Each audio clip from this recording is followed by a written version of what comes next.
Welcome back to the Bible Reading Project. It is Friday. We've ended the week with our second week in the Cartas de Rojas Jesus. Muy bien. The Red Letters of Jesus. I'm learning Spanish. We've learned that. I'm promoting Peterbilt trucks now instead of Black Rifle coffee. Right. And so I know it's a little... Joey, can you do us a favor?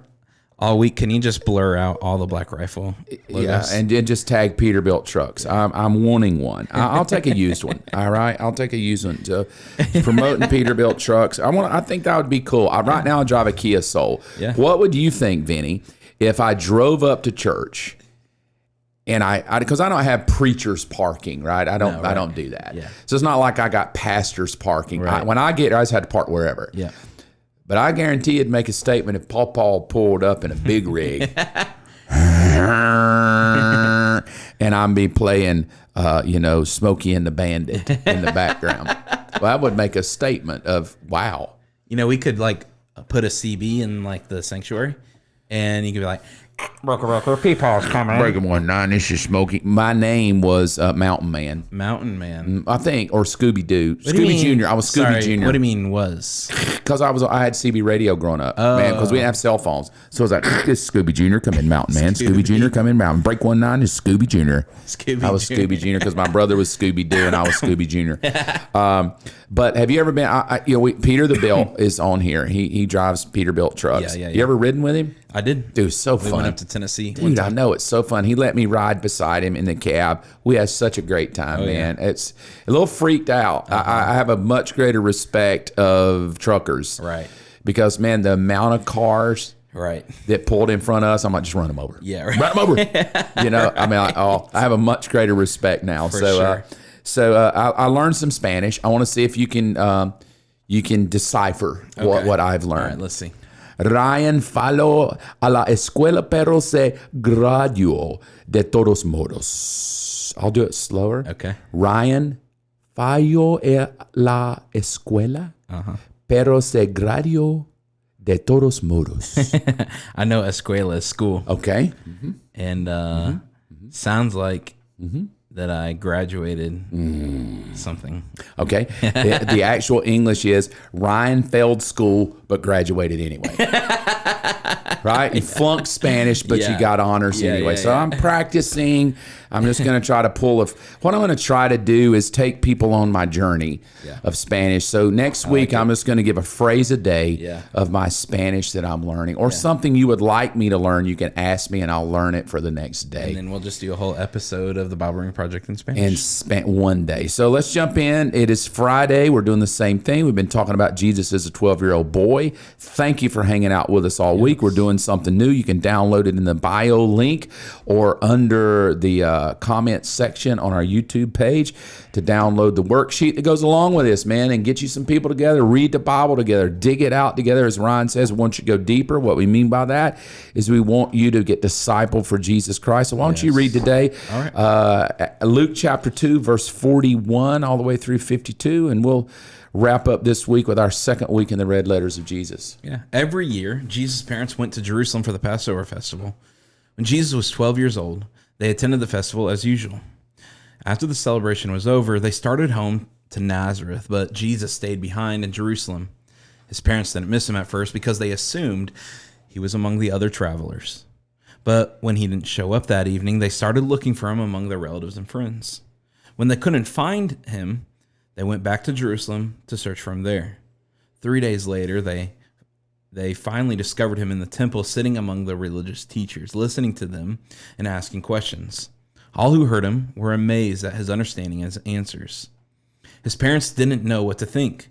"Son," his mother said to him, "why have you done this to us? Your father and I have been frantic, searching for you everywhere." "But why did you need to search?" he asked. "Didn't you know that I must be in my father's house?" But they didn't understand what he meant. Then he returned to Nazareth with them and was obedient to them, and his mother stored all these things in her heart. Jesus grew in wisdom and in stature and in favor with God and all the people. Stick the question up for the day. All right. It's a good one, and I think we can pull it all together for Friday. Are you growing? Yeah. Think about it, right? Did you make that slide? I did. Who is that right there? That's 12-year-old Jesus. Ain't no way. That is not a kid that's been away from home for 3 days. That kid just took a bath. Yeah. The Right. Jesus we're studying, he's too clean. Dude, look at him. His hair's good. His robe is like Jesus' robe. Right. That's fake. Whoever said that's Jesus in the temple, wherever you Googled that, Yeah, I did Google that it. person did not read their Bible. Yeah, I just Googled 12-year-old Jesus. And that showed up. That's some dude, some monk somewhere painted this who's never read the Bible. Right. Lily White Jesus. Lily White Jesus. And they're all looking at it like, hey, little boy. No. The Jesus we read about's 3 days without his parents. Right. Nowhere to stay. Probably hanging on the street. Maybe hadn't eaten for 3 days. I don't know. Maybe he did some baby magic Jesus stuff and created him a PB&J. That ain't there. I'd need you to Photoshop that for next time and make it a Jesus that looks More like realistic. The kids that were at camp with us look worse than that. That's so true. And they slept indoors. They didn't look that clean. One day in, I'm like, my God, do y'all ever change? No. No. They So take a I shower don't and know who nothing, made Lord. that. I don't even know why I went there, but thank you for making that. But the question is, are you growing? So let's just think about it, and then we'll wrap this week up. Think about all the things we have to get to verse 52 that says Jesus was growing. Right. Not assuming he wasn't already growing, because here's what we know about him.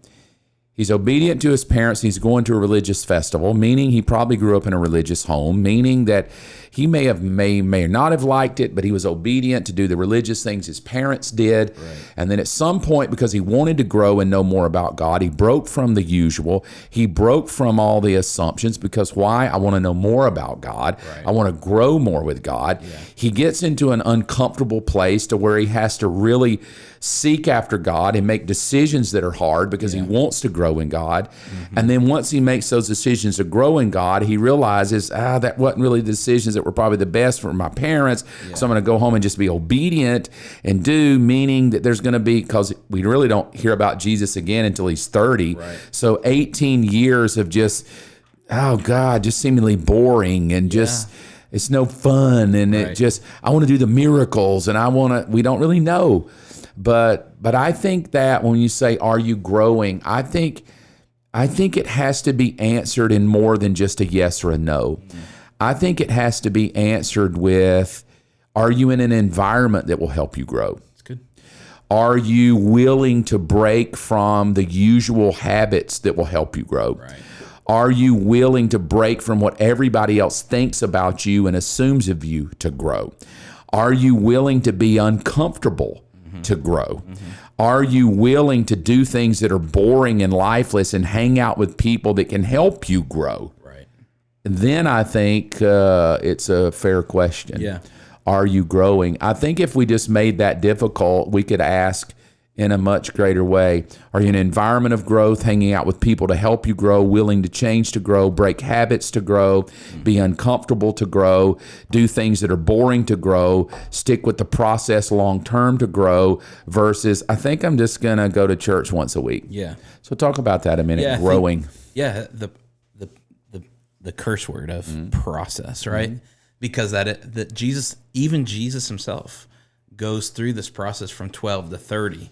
We don't really have a lot of insight as to what that looks like, other than we can assume probably a couple things that, he probably worked with his dad to be a carpenter. We do know that he did that.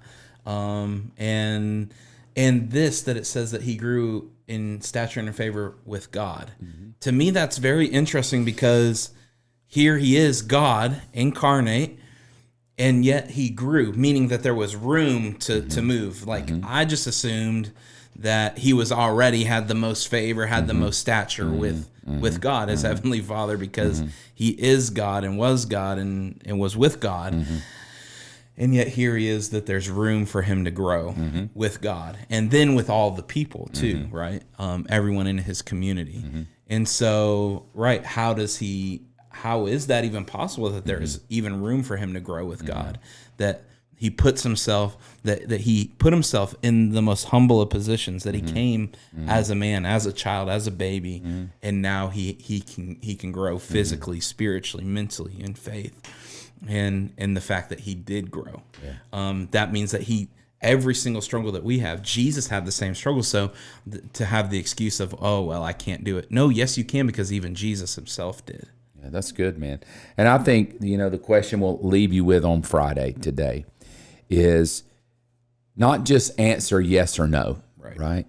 But to really say, is your love for Jesus and that seed of eternity that's in you, are you in an environment that's helping you grow?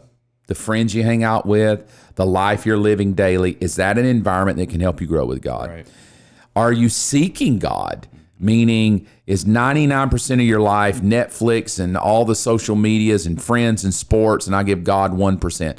Are you seeking to put effort to grow? Right. Making effort?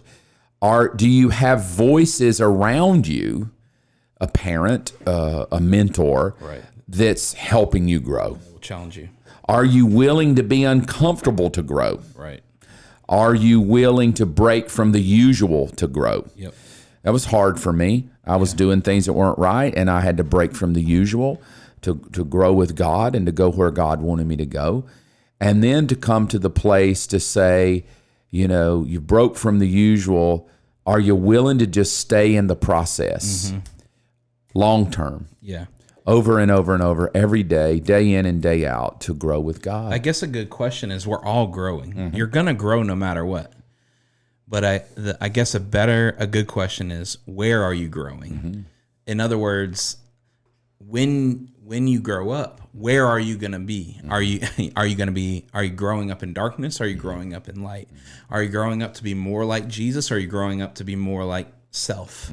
Right? And I think that's the better question. Your journey's your destination, right? Where Whatever are you road you're growing? on is where you're going to end up. Yeah. So, man, thank you. I've enjoyed week 2 of Red Letters of Jesus. I cannot wait to next week because it's probably going to sting a mite. Because we're gonna pick up next week the very first things that Jesus said as an adult. All right. So we got him at 12. We're going to pick up the very first things out of his mouth because you just said we have 18 years of kind of don't really know what's going on. Yeah. But if out of the abundance of the heart, the mouth speaks, the first thing Jesus says when he shows up on the scene is going to tell us a lot of what's been going on those 18 years. Right. Excited about it. Thank you for hanging out. Remember, download the worksheets, get you a friend, read this same passage over and over. And as Ryan says, man, go deeper with Jesus. What we mean by that is let your life change every day to be more and more Christ-like. We love you. We'll see you next week.